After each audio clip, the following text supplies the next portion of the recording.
All right, let's get right into it. Today we're breaking down Yasmin Gunaratne's absolutely searing poem, Big Match 1983. This thing is it's such a powerful look into the societal breakdown during Sri Lanka's Black July riots. We're going to trace how the poem so masterfully takes us from this quiet, simmering tension all the way to an all-out inferno. And right from the jump, the poem sets up these two clashing realities. You've got this picture-perfect image of Sri Lanka, right? The one sold to the world.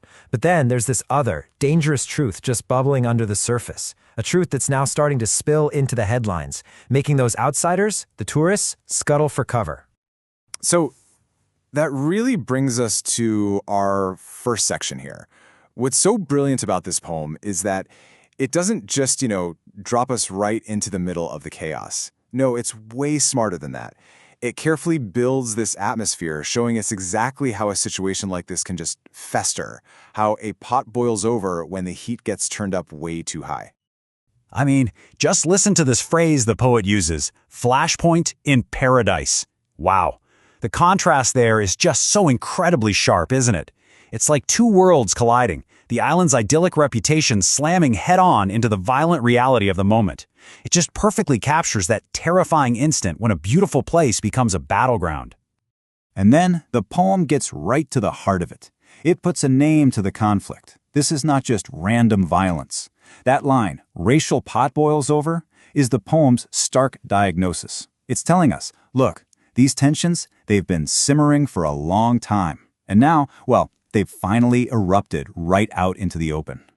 And you have to notice, the narrator here isn't just a passive observer. Not at all. They are on a mission, trying to trace the steps, to understand the origin story of all this violence. The poem itself becomes a kind of investigation, an attempt to find those first sparks of this hate that have now just burst into flame and engulfed everything. Okay, let's move to our next section and see how this all builds, because after setting this wide societal stage, the poem does something truly remarkable. It zooms way in, really dramatically, from the streets of the city to a single house, a single phone call, to a fear that is literally being measured in feet. So picture this scene. At first, it's deceptively calm. A house filled with books, a phone being answered. It's the very picture of normal life. You have parents trying to shield their children from the chaos, sending them to a neighbor's house. But then you get that last line, up all night keeping watch, and bam, it just punctures that peace. It pulls back the curtain on the constant gnawing anxiety that's hiding just behind the calm facade. And this is where you really feel the poem's central tension. On one side, you have this desperate attempt to maintain some innocence, to create a world of fun and games and general jollity for the children. But on the other, you have the stark, chilling reality coming from a friend over the phone.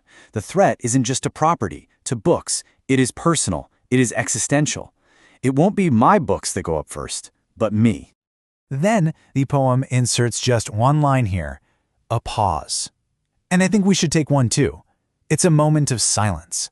It's a moment where the full weight of that horrifying statement is just allowed to sink in, both for the character in the poem and for us.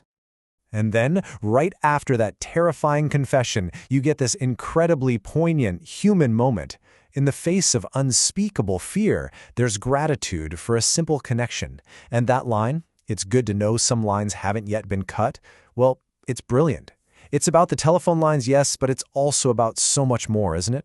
It's about the lines of friendship and decency that are still holding on, even if just by a thread. From that intimate, terrifying conversation, the poem immediately yanks our focus right back out. The personal fear we just witnessed is now shown to be just one small piece of a much, much larger catastrophe. The city burns. And now the poem just unleashes this montage of destruction. The imagery is absolutely devastating. Shop fronts, places from childhood, they don't just burn, they curl like old photographs. What a powerful metaphor. It tells us that history and memory are being incinerated right along with the buildings. And then the imagery pivots. We go from the destruction of places to the destruction of people. The focus snaps to the direct human cost. The description is so blunt, so factual, that it's all the more horrifying for its speed. And this is the montage's final, devastating image. A child is dead. And the very people who are meant to protect and serve, the police, they simply look the other way. I mean, it represents the ultimate collapse of the social contract, a complete failure of authority and morality in the face of atrocity. So all of that brings us to the poem's incredibly powerful, agonizing conclusion. The final lines don't just add up the damage, they deliver a final verdict on what was lost and who was responsible. These final lines just tie everything together. All the personal things, childhood joys, friendships, have been ravaged. And by what?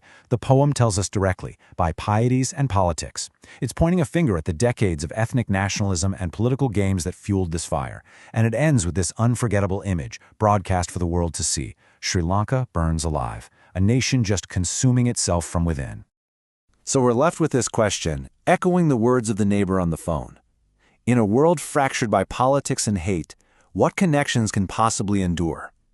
The poem, though written decades ago, really forces us to ask what lines of communication, of empathy, of shared humanity, we must fight to keep from being cut today.